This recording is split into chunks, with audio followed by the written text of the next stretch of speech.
महाराज परीक्षित का कहानी, उनका न्याय, धर्म और सहनशीलता का कहानी। महाराज परीक्षित एक दिन सुबह भगवान का आराधना कर रहे थे और इसी समय एक छोटा सा कबूतर आके महाराज की गोदी में बैठ गया। कुछ ही देर में उस कबूतर को फॉलो करते हुए एक बाज आके पहुंचा। महाराज के गोदी में बैठे हुए कबूतर महाराज को बोले, महाराज मेरा रक्षा करो, मैं आपका शरण में आया हूँ।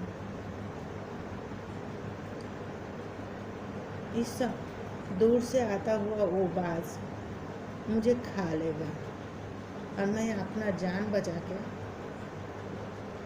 बहुत मेहनत से हम आपका शरण में आए हैं। आप एक महान और धर्मप्राण राजा हो, आप मेरा रक्षा करो। इस बात पे महाराज परीक्षित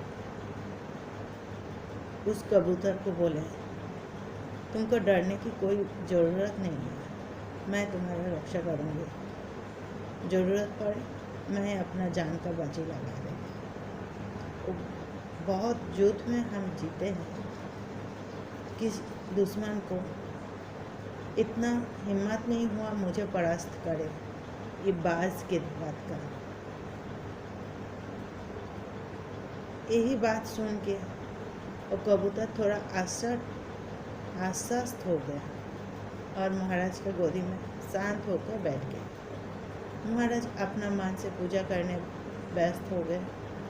कुछ ही देर में दूर से आता हुआ वो बाज महाराज के पास आए और महाराज परीक्षित को बोले, महाराज ये कबूतर मेरा खाना है, आप ये कबूतर को मुझे समर्पण कर दीजिए, मैं बहुत दूर से इसका पीछे लगा हुआ हूँ।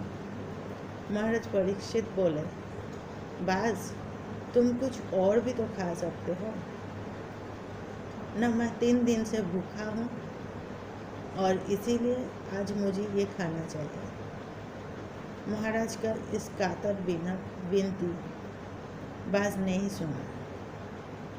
आखिर क्या करते महाराज परीक्षित?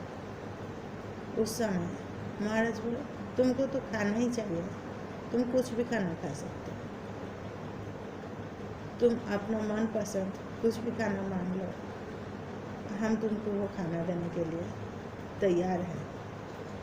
बाज बोला, महाराज मैं बाज हूँ, सब्जी दाल चावल हम खाते नहीं हैं, हम लोगों का पसंद है, हम बाज लोगों का पसंद है ताज़ी मीट,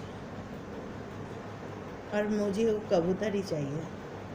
कबूतर का मीट थोड़ा अच्छा होता है। इस बात सुन के महाराज परीक्षित बोला, तुमको मीट ही तो चाहिए, मांस ही तो खाना है, तो बोलो मैं कुछ और इंतज़ाम कर दूँ। इस बात पे बाज थोड़ा नाराज़ हो गया और बोले, मुझे वो कबूतर ही चाहिए।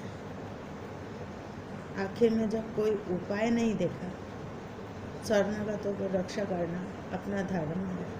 महाराज परीक्षित बोले, मैं अपना शरणागतों को रक्षा करने की वचन दी और मेरा जीते जी ये वचन टूट जाए, ये हो नहीं सकता। तुमको मांस अगर खाना है तुम मेरा शरीर का मांस खा लो, फिर भी हम उस छोटा सा कबूतर को मारते हुए नहीं देख सकते। अगर कबूतर को मारना ही होता है तो पहले मेरा शरीर का हर एक कण कण का मांस खा लो, उसके बाद तुम उस कबूतर को खा सकते हो। तो बस इस बात पर राजी हो गया। तो बोले, महाराज हम आपका बात मान सकते हैं, अगर आप कबूतर का समान वजन का मांस हमें दे देते तो हम उसी मांस को खा लेंगे। महाराज परीक्षित एक तुला दंड लाए। तुला दंड में एक ओर कबूतर को रखा गया और एक ओर अपना शरीर का हिस्सा का मांस को काट काट के उस तुला दंड में रखा जा रहा था। दूर से बैठे हुए बाज देख रहा है कबूतर का वजन का मांस कभी पूरा नहीं हो रहा है।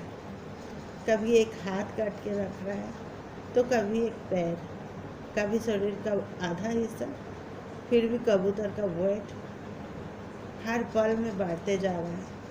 आखिर में जब देखे जो और कोई चारा नहीं तो महाराज परीक्षित खुद उस तुला दंड में बैठ गए। इसी समय तो राजा का परीक्षा संपूर्ण हो और वो कबूतर और वो बाज अपना स्वरूप में वापस आ गया और बोले, महाराज ये आपका एक परीक्षा था, इस परीक्षा में आप जय युक्त हुए हो, इसीलिए हम आपको वरदान देते हैं। कभी धर्म और सत्य से शरणागतों का आश्रयदान से आप कभी रुकोगे नहीं। इस वरदान का मान रहेगा। जानते हो वो बाज कौन थे और वो कबूतर कौन थे?